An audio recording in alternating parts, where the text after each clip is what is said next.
Well, good morning. Here it is. It's Friday. It's This is May the 26th. I had to look because I haven't necessarily paid attention to the calendar.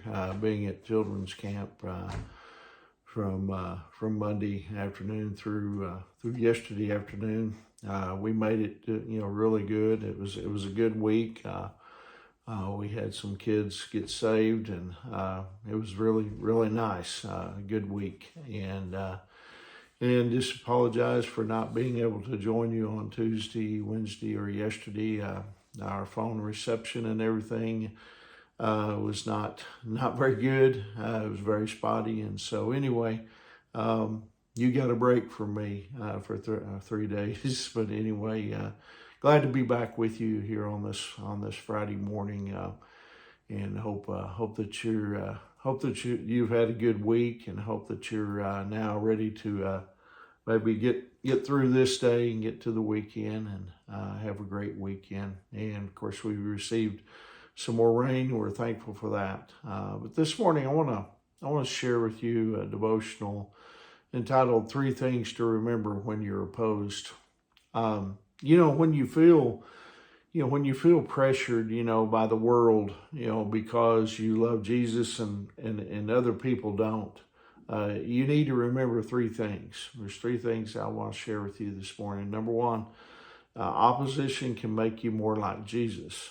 Jesus told us in John chapter 15, verses 18 through 20, he said, "If the world hates you, remember that it hated me first.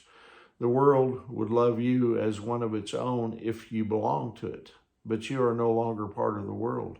I chose you to come out of the world, so it hates you. Do you remember what I told you? A slave is not greater than the master. Since they persecuted me, naturally they will persecute you. And if they had listened to me, they would listen to you."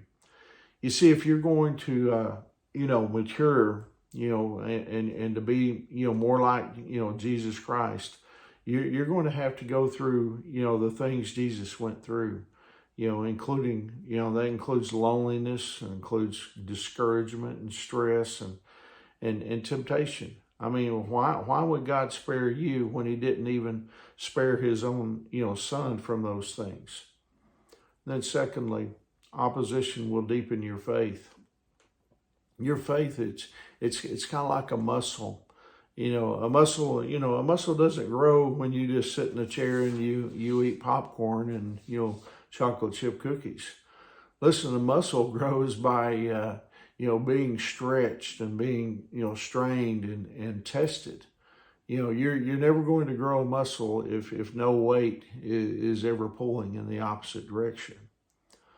Listen, if you don't have opposition in your life, your faith is not growing.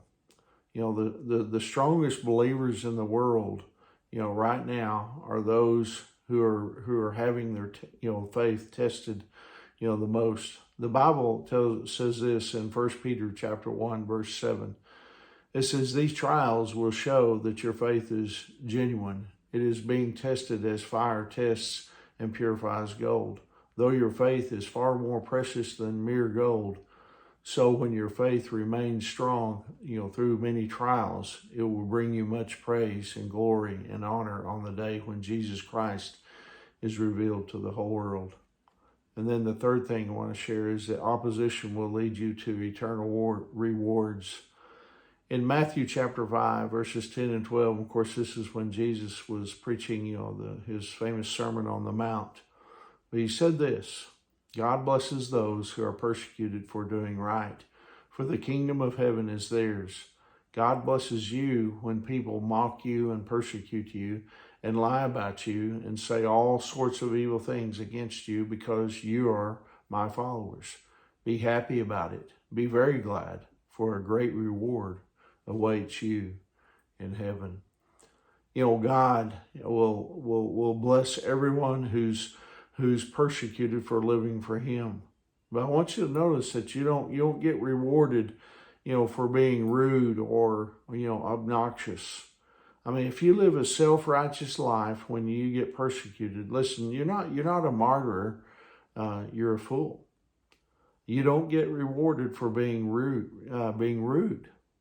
I mean, you get rewarded for being like Jesus, and Jesus was not rude. Listen, when you live out your faith, do it with gentleness and respect, just like Jesus. And you will be rewarded for it one day, when you get to heaven.